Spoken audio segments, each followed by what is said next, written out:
سمجھنے کے لیے اس آدمی کا ساتھ سب سے زیادہ بہتر ہوتا ہے جس آدمی کو آپ از اول تا آخر جانتے ہیں. کسی کو اس کی جوانی سے جان جانا کمال نہیں ہے.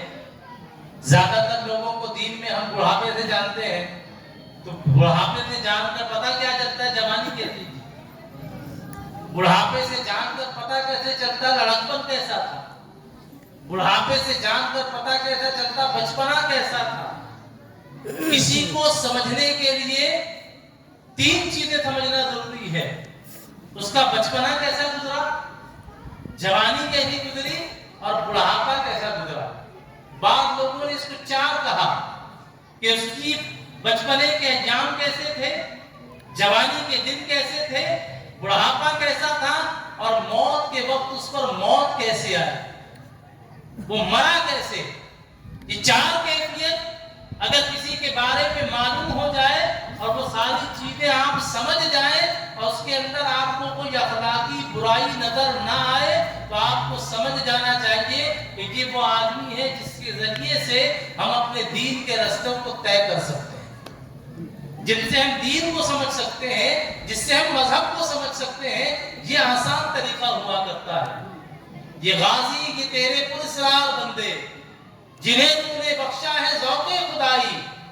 اس شعر کا انتخاب اس لیے بھی کیا کہ گزشتہ کل جو کچھ ہوا حضرت سیدنا شہنشاہ کراچی عبداللہ شاہ غازی شاہ صاحب رحمۃ اللہ تعالی علیہ کی بارگاہ میں اس کی بھی اپنے اعتبار سے یہ مدار بھی، یہ مرکز بھی، یہ مرکز بھی اہل سنت و جماعت اور سلسلہ چشتیہ سلسلہ قادریہ تیغیہ کا ایک مرکز ہے.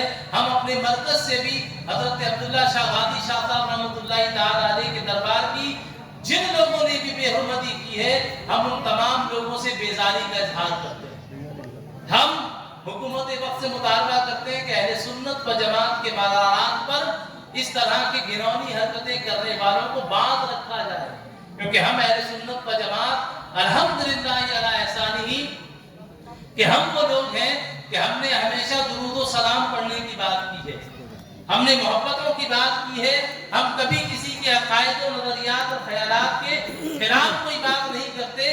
ہم تو اپنے عقائد و نظریات کی ترویج و اشاعت کی بات کرتے ہیں. اب اگر ہم لا الہ الا اللہ محمد رسول اللہ صلی اللہ علیہ وسلم پڑھیں اور سامنے ایک کافر کھڑا ہو اور وہ یہ کہے کہ آپ میرے خلاف بات کر رہے ہیں تو یہ اس کے دماغ کا فطور تو ہو سکتا ہے، ہمارے عمل کا فطور نہیں ہوگا. کیونکہ ہم جب کلمہ پڑھیں گے اپنے نبی کا اپنے دین کا تو ہم کسی کی مخالفت نہیں کر رہے. وہ بھلے ہی سمجھتا رہے کہ ہم اس کی مخالفت کر رہے ہیں. دنیا کے اندر ان اکابر اولیاء اللہ نے اپنے طرز عمل سے جو اللہ تبارک و تعالیٰ نے ان کو کمال عطا فرمایا تھا. کیوں؟ کہ قرآن میں رب قدیر نے فرمایا وَمَن تَبِعَ هُدَايَا فَلَا خَوْفٌ عَلَيْهِمْ وَلَا هُمْ يَحْزَنُونَ.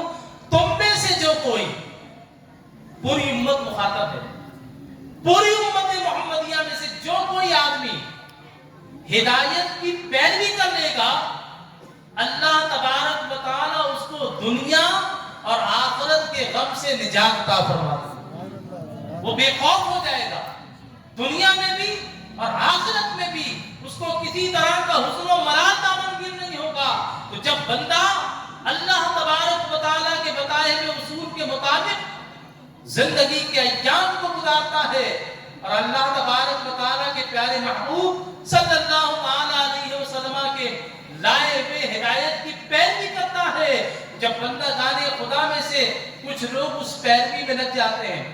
پیروی میں بھی کرتا ہوں، آپ بھی کرتے ہیں، ہمارا چھوٹا بھی کرتا ہے، ہم میں سے قدرہ بھی کرتا ہے، ایک عالم دین بھی کرتا ہے، ایک ولی وقت بھی کرتا ہے، ایک ولی زمانہ بھی کرتا ہے، ایک مزدور بھی کرتا ہے، ایک آفیسر بھی کرتا ہے. لیکن ہر آدمی کی پیروی کا انداز الگ الگ ہے. کچھ لوگ وہ ہوتے ہیں کہ جن کو پتا ہوتا ہے کہ مسجد کی اذان 1 بجے ہوگی، وہ 12:50 میں مسجد میں آ کے بیٹھ جاتے ہیں. کچھ لوگ جن کو معلوم ہے کہ 1 بجے اذان ہوگی، وہ اس کے بعد 1:30 بجے جماعت ہوگی، پھر بھی وہ مسجد میں 1:30 بجے پہنچتے ہیں. حالانکہ ان کو وضو بھی بنانا ہوتا ہے، سنت بھی پڑھنی ہوتی ہے، تو وہ بھی ہدایت کی پیروی کر رہا ہوتا ہے. کچھ لوگ وہ ہوتے ہیں جن کو معلوم ہوتا ہے کہ 1:30 بجے جماعت ہے، لیکن وہ اپنے وقت سے 1:30 بجے جماعت چھوڑ دیتے ہیں اور اس کے بعد 2 بجے آ کے مسجد میں نماز پڑھتے ہیں. وہ بھی ہدایت کی پیروی کر رہا ہے. کچھ لوگ نماز پڑھنے کے بعد جو ہی امام صاحب کہتے ہیں السلام علیکم ورحمۃ اللہ، السلام علیکم ورحمۃ اللہ، وہ اپنی جوتی پکڑتے ہیں، مسجد سے باہر آ جاتے ہیں، وہ بھی ہدایت کی پیروی کر رہے ہیں۔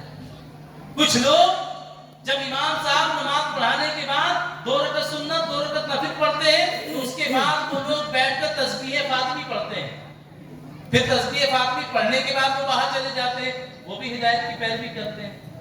کچھ لوگ تسبیح فاطمی پڑھنے کے بعد مستقل کوئی دوسرا وظیفہ پڑھتے ہیں، وہ بھی ہدایت کی پیروی کر رہے ہیں۔ کچھ لوگ انہی میں سے ہوتے ہیں جو بیٹھ کر ایک سپارہ بھی پڑھتے ہیں، وہ بھی ہدایت کی پیروی کر رہے ہیں۔ اب اللہ تبارک و تعالیٰ کی ہدایت کی پیروی سے باہر کوئی نہیں ہے، رسول اللہ کے بتائے ہوئے طریقے سے باہر کوئی نہیں ہے۔ ادائیگی کا انداز الگ الگ ہے، طریقہ کار الگ الگ ہے۔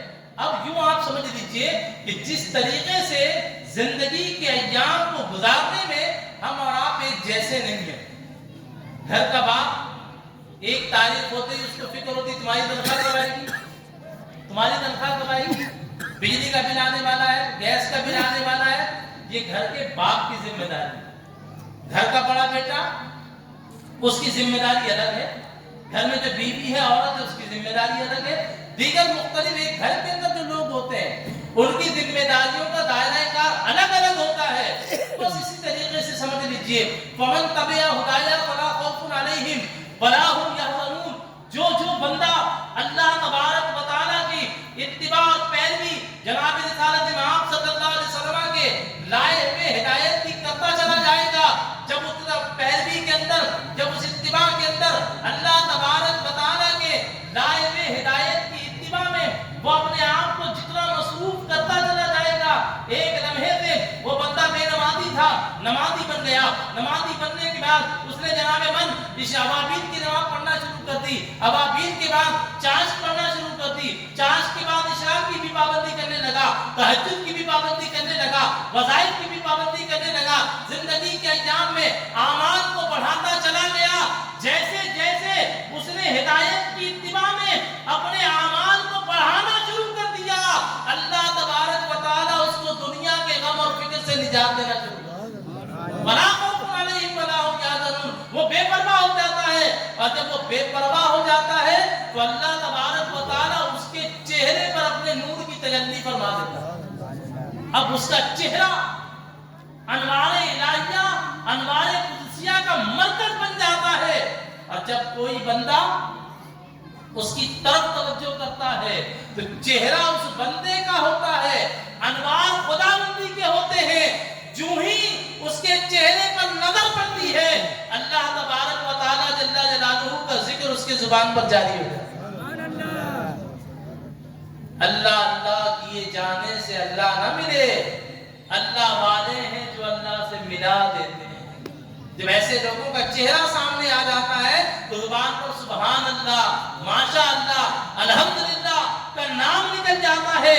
یہ اس بات کی علامت ہوتی ہے کہ یہ وہ چہرہ جس کو ہم دیکھ رہے ہیں، یہ وہ چہرہ ہے جس کو اللہ نے اپنی ذات کی تجلی عطا فرمائی۔ پنجاب شہر کے اندر ایک بزرگ گزرے ہیں، بہار ہی کے تقریباً 50-70 سال پہلے کے، خواجہ سواد رحمۃ اللہ تعالیٰ علیہ۔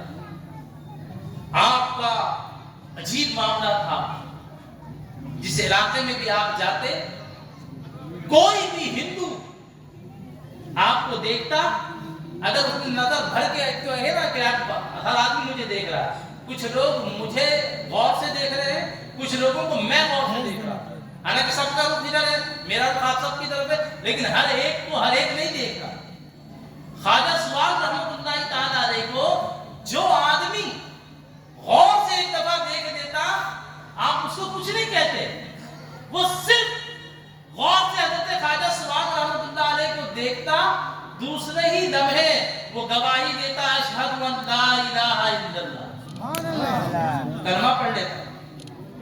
جب یہ معاملہ بڑھتا چلا گیا تو ہندوؤں نے مجسٹریٹ کے پاس کیس کر دیا کہ بھائی یہ آدمی زبردستی ہمارے نوجوان ہندو نوجوانوں کو مسلمان کرتا ہے، اس کو کنٹرول کیا جائے۔ آپ کو بلایا گیا عدالت میں، آپ تشریف لے گئے۔ جب آپ وہاں گئے تو جانے کے بعد